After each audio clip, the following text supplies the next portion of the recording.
We'll go ahead and start the meeting. Thank you all for coming. First item on the agenda is approving the April 12th minutes. I'm making a motion, we sign those, approve those minutes and sign the warrant. Motion made second, all in favor.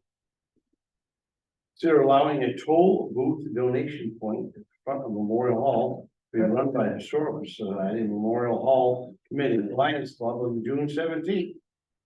It's a fundraising event to support the renovations of Memorial Hall.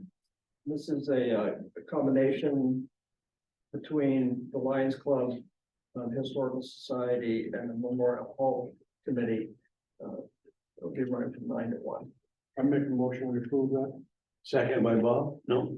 Well, I'll second the motion. I have a question. Bob's got a question. Are they actually going to stop traffic?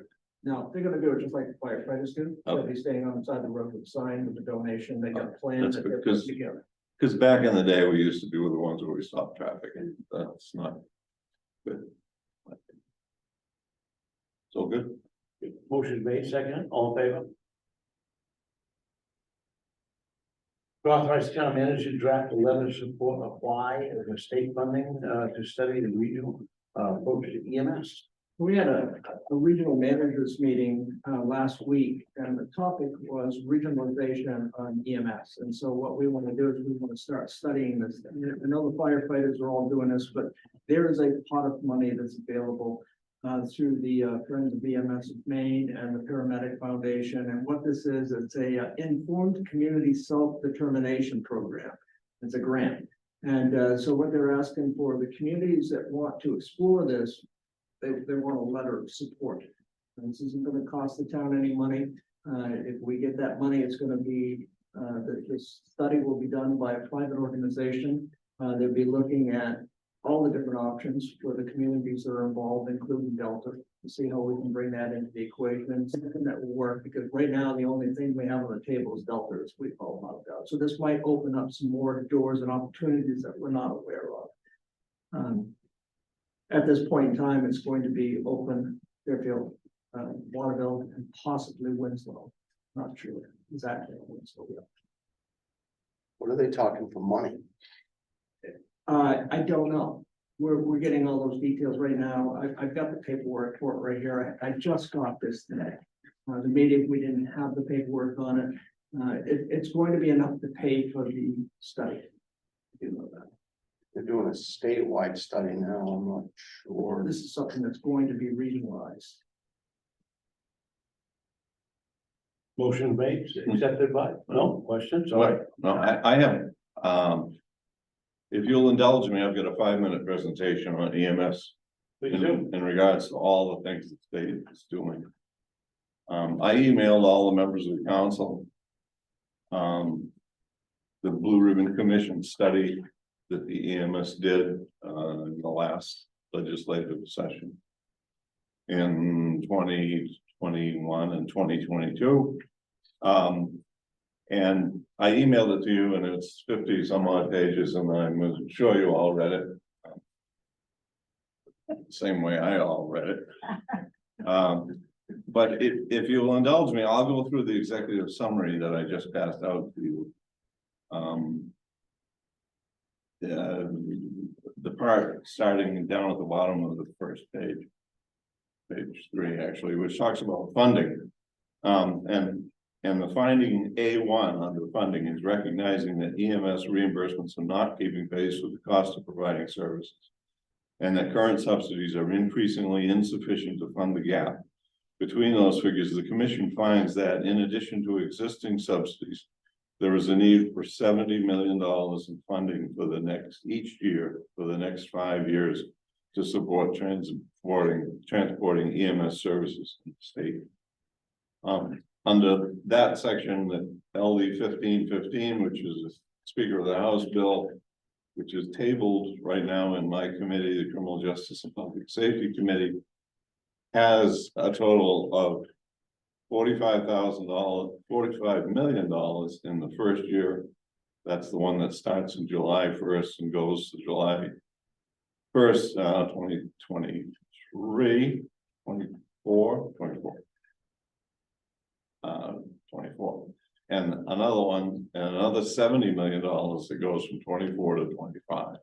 So that's addresses the first one. And I'm doing this to show you that the state is really trying to get their act together for the first time ever. On the next page, recommendation A1, which is funding.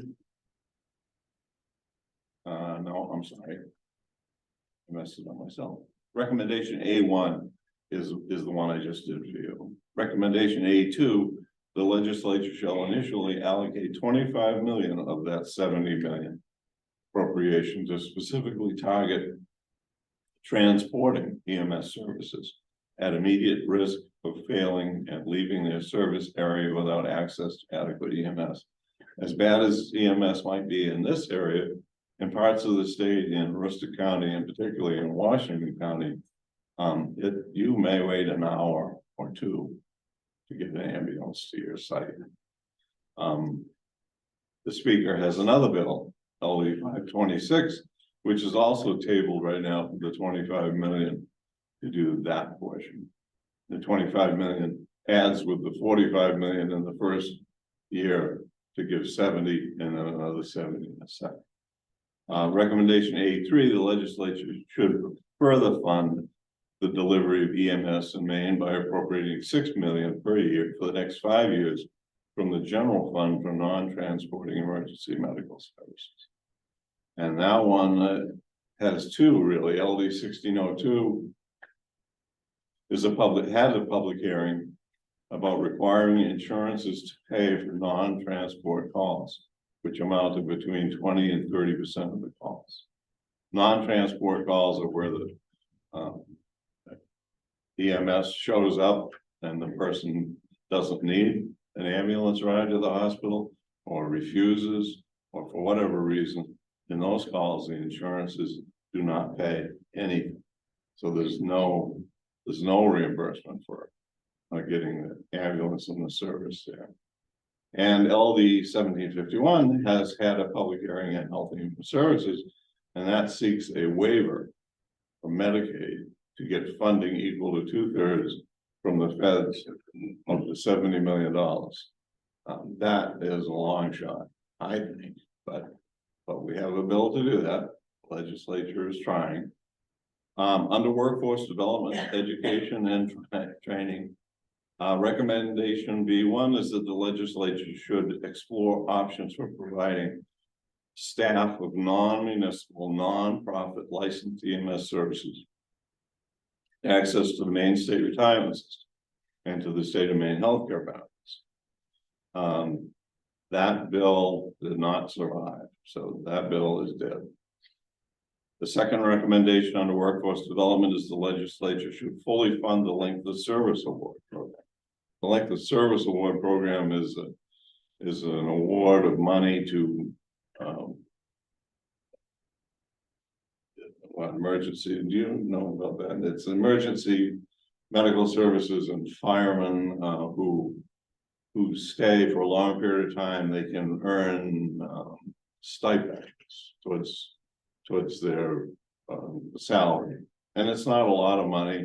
It might be a 1,000 here and a couple thousand there for doing things and staying on longer than they might. A certain amount of calls for over a certain period of time. Yep. There's a formula for it. The legislature has an LD 588 in for $2.5 million to fund that in both years. And that has passed, that has made it onto the appropriations table, which is where all funding things go to sit and wait till the end of session. And then the appropriations committee sees how much money they have, and they do some, but not others. But I think that's that bill has a good chance of being funded off the table. Recommendation B3, the legislature should direct Maine EMS, the Maine Community College System, the University of Maine system, to convene a stakeholder group to explore EMS career pathways and educational opportunities in the state. That bill came to my committee. That was a divided report. The Democrats believed that was important. The Republicans, including myself, thought that that was not a useful study, so that was a partisan vote. Next, the last one is community paramedicine. Recommendation C1, to facilitate the growth of community paramedicine programs in Maine, the legislature should explore options for addressing potential disparity created by the statutory definition and licensure requirements of home health care providers and community paramedic requirements. On that item, LD 883 removes the community paramedicine programs from the licensing requirements placed on home health care. That's not my committee. I don't presume to know exactly what that does. But EMS people seem to think that's a good idea. It's things that home health care has to do that paramedicine should not have to do. So that's bill is working its way through. Actually unanimously passed out of committee. I have to pass. And the final one is a continued study of emergency medical services in the state. Recommendation D1 is during the 131st legislature, that's this one, the legislature should reestablish the Blue Ribbon Commission to study emergency medical services in the state. That's to carry forward the commission that just finished up last year for another 2 years to assemble that 17, I think, member commission to continue to look at solutions. That bill passed unanimously out of our committee and should pass unanimously. So the short of it is that the legislature, from everything I see in the committee that I'm on, takes the problem with CMS extremely seriously, is working through a number of avenues to solve it, and is having good success getting the bills through the committees. Obviously, at the end of the day, big deal is going to be the $70 million the state wants to fund into EMS each year. $70 million is a charge, and so we'll see where that goes. So having said all that, I think the regionalization piece is something that is going to be part of this solution. There's going to be lots of solutions. The city of Halton did the same thing to us. The city of Waterville did to the surrounding communities in Worcester County. They started their own ambulance service, and they tried to fund. I wouldn't even accuse Waterville of this, but they tried to fund their entire fire department by assessing fees to the communities that their EMS services serve. And as a result, it was a private contractor who does the EMS in that area, and everybody left the city of Holden. So they're standing all by themselves. They tried to make hay, but the sun didn't shine. So I think that what you're doing falls right along with what the state is doing, and the state really sees this as one of the 4 key items coming up in this year and next year.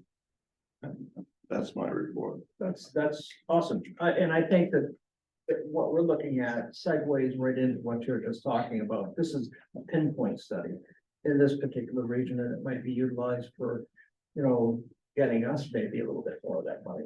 $70 million sounds like a lot, but when you spread it across the entire state of Maine, chances are the Portland, the southern part of the state is going to get much more of it than what we're going to get up here.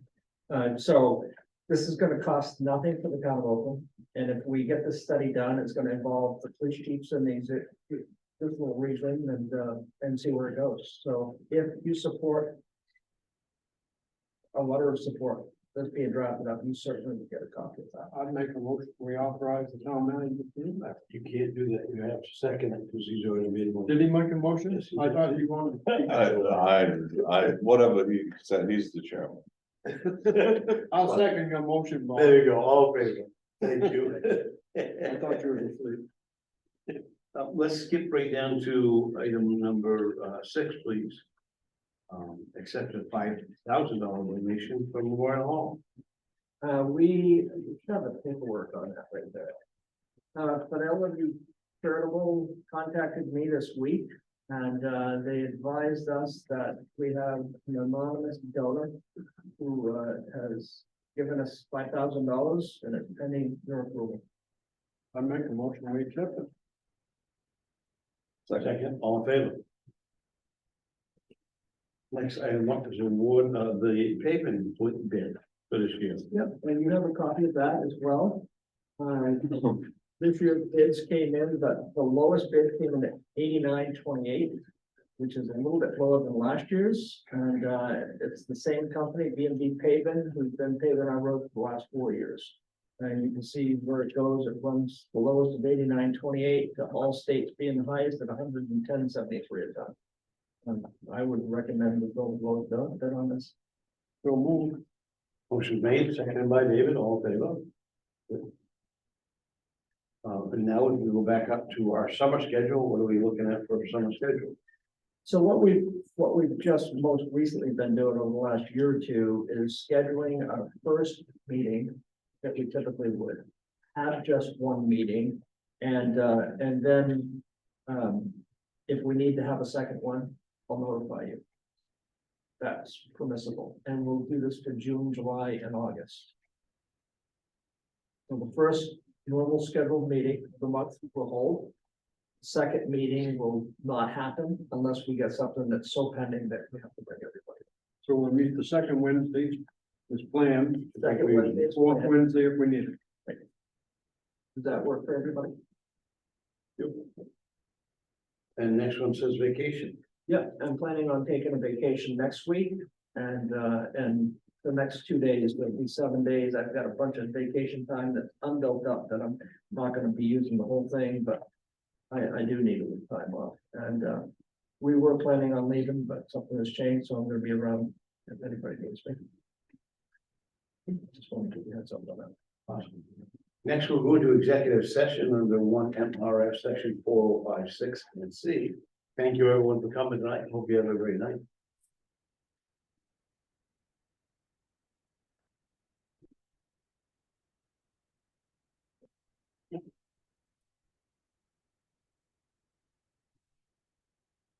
Yeah, we can talk to Ellen. Well, yeah. Thanks, Mike. Thank you, Mike. Do we do the move and seconded, right?